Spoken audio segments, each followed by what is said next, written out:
మరి 50-60 ఏళ్లలో వాళ్ళు చేయలేదన్నావు కదా, ఈ 5 ఏళ్లలో నువ్వేం చేసినావు లెక్క చెప్పమని నేను అడుగుతున్నా. ఇవాళ అంటున్నాడు ఆయన అప్పుడే పుట్టిన పిల్లగాడు ఊరుకుతాడా అని.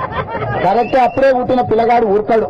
కరెంట్ వేస్తేనేమో నేను తెచ్చినా అంటాడు, నీళ్ళు వేస్తేనేమో నేను తెచ్చినా అంటాడు, రోడ్డు రాలేదంటే వాడు చేయలేదంటాడు. హైదరాబాద్ లో మత్తు పానీయాలు అమ్ముతారు, మారక ద్రవ్యాలు అమ్ముతుందంటే గత పాలకులు అంటాడు. భూ కుంభకోణం అంటే గత పాలకులు అంటాడు. ఎంసెట్ కుంభకోణం అంటే గత పాలకులు అంటాడు. ఇందిరమ్మ ఇళ్ళ అవినీతి అంటే గత పాలకులు అంటాడు. ఏది మాట్లాడినా గత పాలకులు అంటాడు. నేను ఈ వేదిక మీద నుంచి ముఖ్యమంత్రిని అడుగుతున్నా, ఏం సన్నాసి గత పాలకులు ఎవర్రా? గతంలో పాలనలో నువ్వు మంత్రి కాదా? నీ పక్కలున్న కరెన్సీ గారి మంత్రి కాదా?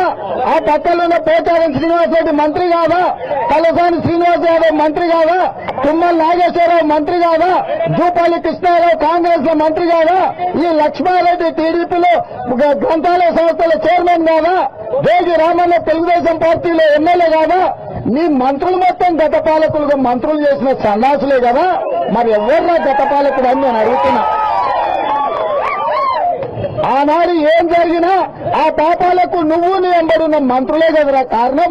గత పాలకులు ఎవర్రా? ఉన్నోళ్ళందరినీ చుట్టుముట్టుతూనే ఉండరు కదరా దొంగలంతా. మరి ఆ దొంగలందరినీ ఈ తెలంగాణ ప్రజలు రబ్బర్ చెప్పుతో కొట్టాలనా అని నేను అడుగుతున్నా. తెలివిగా ప్రజల్ని మభ్య పెడతాడు, ఏది అడిగినా ఇది గత పాలకులు చేయలేదని. మరి గత పాలకులలో ఉన్న మంత్రులను నీ దాంట్లో ఎందుకు పెట్టుకున్నావు అని నేను అడుగుతున్నా. వాళ్ళందరూ ద్రోహం చేసింది అన్నప్పుడు తలసాని, తుమ్మల, తీగల ఈ సమాజందరినీ పార్టీలు ఎందుకు చేర్చుకున్నావు? మంత్రి పదవులు ఎందుకు ఇచ్చినావు అని మేము అడుగుతున్నాం తెలంగాణ బిడ్డలుగా.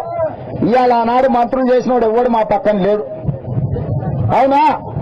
పి చంద్రశేఖర్ ఉంటే ఆయన కొన్న పోయిండు, నాగేంద్రనాథ్ రెడ్డి ఉంటే ఆయన ఇంకో కొంప పెట్టుకున్నాడు, అచ్చంపేట రాములు ఉంటే ఆయన సంకనాకనికి పోయిండు, జూపల్లి కృష్ణారావు ఉంటే ఇళ్ళకే పోయిండు, ఇంకా ఎవడో మిగిలినాడు ఎల్లారెడ్డి ఉంటే దేవుని దగ్గరికి పోయిండు, అవునా? మరి గత పాలకులు ఎవడా? నేనా దయాకర్ అన్నానా? మేమన్నా మంత్రులు చేసినావా? గతంలో మేమన్నా మోసం చేసినావా? మరి గత పాలకులు అంటే ఎవరు? నీ దగ్గర ఉన్నోళ్లే కదా. మళ్ళీ గత పాలకులని వాళ్ళ మీద దొబ్బేసి నువ్వు తప్పించుకోవాలని చూస్తావా? ఇదేనా నీ నీతి, నీ జాతి అని అడుగుతున్నా నేను కేసీఆర్.